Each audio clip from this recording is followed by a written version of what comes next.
श्री रामचंद्र जी ने सब बालकों को प्रेम के वश जानकर यज्ञ भूमि के स्थानों की प्रेम पूर्वक प्रशंसा की।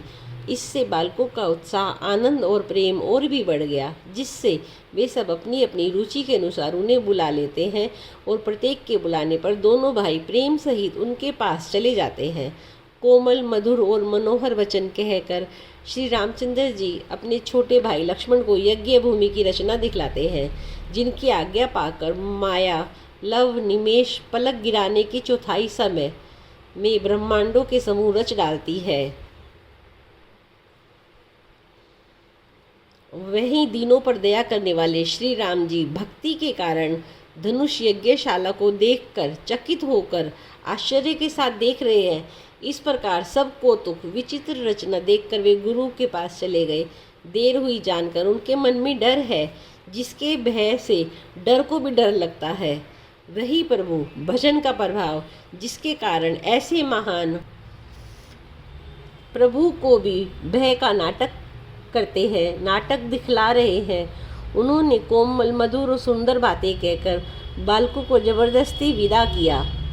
सुबह से प्रेम विनीत अति सकुच सहित दो भाई, गुरुपद पंकज नाई सिर बैठे आय सुपाई। सियापति राम जय जय राम, करो कल्याण सीताराम। फिर भय, प्रेम, विनय और संकोच के साथ दोनों भाई गुरु के चरण कमलों में सिर नवाकर आज्ञा पाकर बैठे। रात्रि का प्रवेश होते ही संध्या के समय मुनि ने आज्ञा दी। तब सबने संध्या वंदन किया। फिर प्राचीन कथाएं और इतिहास कहते कहते सुंदर रात्रि दोपहर बीत गई। तब श्रेष्ठ मुनि ने जाकर शयन किया। दोनों भाई उनके चरण दबाने लगे। जिनके चरण कमलों के दर्शन एवं स्पर्श के लिए वैराग्यवान पुरुष भी भांति भांति के जप और योग करते हैं, वे ही दोनों भाई मानो प्रेम से जीते हुए प्रेम पूर्वक गुरु जी के चरण कमलों को दबा रहे हैं। मुनि ने बार बार आज्ञा दी। तब जाकर रघुनाथ जी ने शयन किया और श्री रामचंद्र जी के चरणों को हृदय से लगाकर भय और प्रेम सहित परम सुख का आनंद अनुभव करते हुए लक्ष्मण जी उनको दबा रहे हैं। प्रभु श्री रामचंद्र जी ने बार बार कहा, हे तात, अब सो जाओ। तब वे चरण कमलों को हृदय में धरकर लेट रहे। उठे लखनु निसी विगत सुनी, अरु सिखा धुनि कान।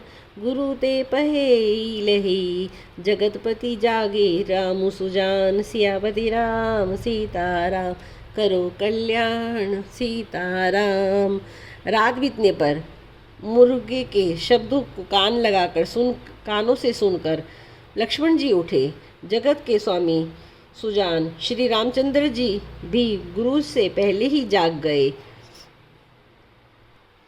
भक्तजनों, अगर आपको मेरे ये कथा पसंद आ रही है तो मेरे चैनल को लाइक कीजिए, शेयर कीजिए और सब्सक्राइब कीजिए। जय श्री राम।